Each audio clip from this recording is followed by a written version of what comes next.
Bonjour. Comme il fait bon d'avoir les pieds dans l'eau, cette eau qui nous est donnée, cette nature qui est là pour nous faire du bien et pour que l'on lui fasse nous aussi du bien, qu'on lui rende le bien qu'elle nous fait. Alors aujourd'hui, on va être avec un texte d'Isaïe. Au moment où des clés vont être transférées. Et la parole est adressée à Shebna, le gouverneur. Dieu lui dit, « Je vais te chasser de ton poste, t'expulser de ta place. » Il y a différentes façons de l'entendre, mais pour moi aujourd'hui, c'est significatif parce que je suis à la fin d'un long mandat que j'ai exercé sur le plateau Mont-Royal.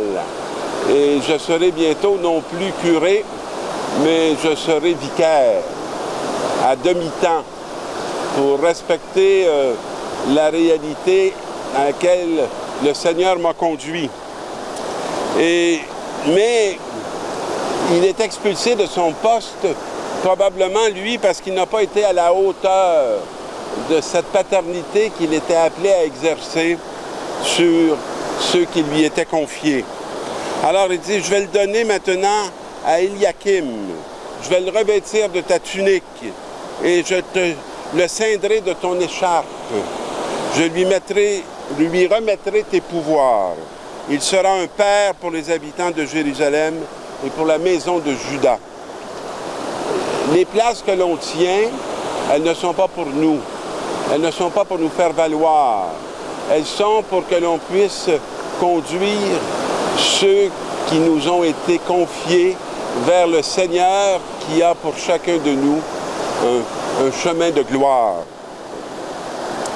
Je mettrai sur ton épaule la clé de la maison de David, sur son épaule la clé de la maison de David. Et j'aime beaucoup. S'il ouvre, personne ne fermera. S'il ferme, personne n'ouvrira. C'est un pouvoir étonnant. Et parfois, on peut manquer de discernement en essayant d'ouvrir ce qui avait été fermé ou en essayant de fermer ce qui a été ouvert. Je le rendrai stable comme un piquet qu'on enfonce dans un sol ferme. J'aime toujours ces images tirées de l'expérience très quotidienne de ce peuple. Et on sait très bien qu'un piquet solide dans une terre ferme va assurer que la tente, elle ne bronchera pas, elle ne tombera pas. Il sera comme un trône de gloire pour la maison de son Père.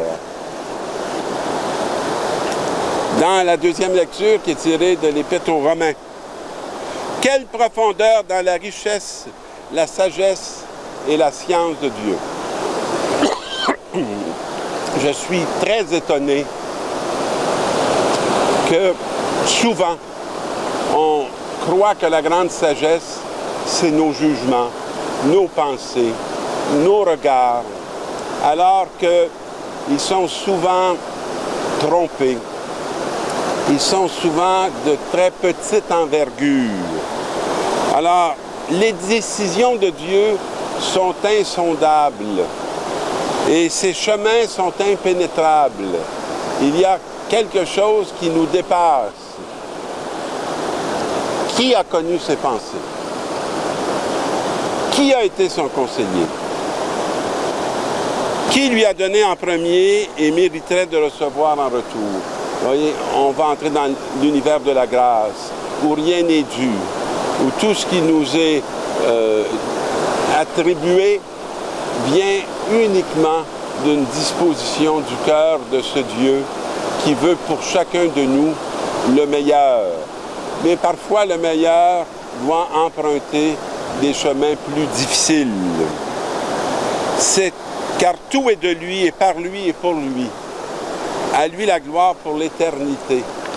Alors, on est invité à entrer dans cette reconnaissance qui va nous assurer une sagesse. Et dans l'Évangile, Jésus arrive dans la région de Césarée de Philippe. Et à ses disciples, il dit, qui est le Fils de l'homme, d'après ce que disent les hommes? Alors il lui répond, pour les uns, c'est Jean-Baptiste, pour d'autres, Jérémie, ou l'un des prophètes, ou Élie. Alors, Jésus ne développera pas beaucoup chacun de ses réponses. Il va aller droit au but.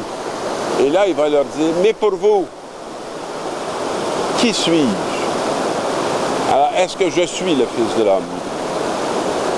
Pour vous. Et là, on voit chacun va être appelé à donner une parole personnelle.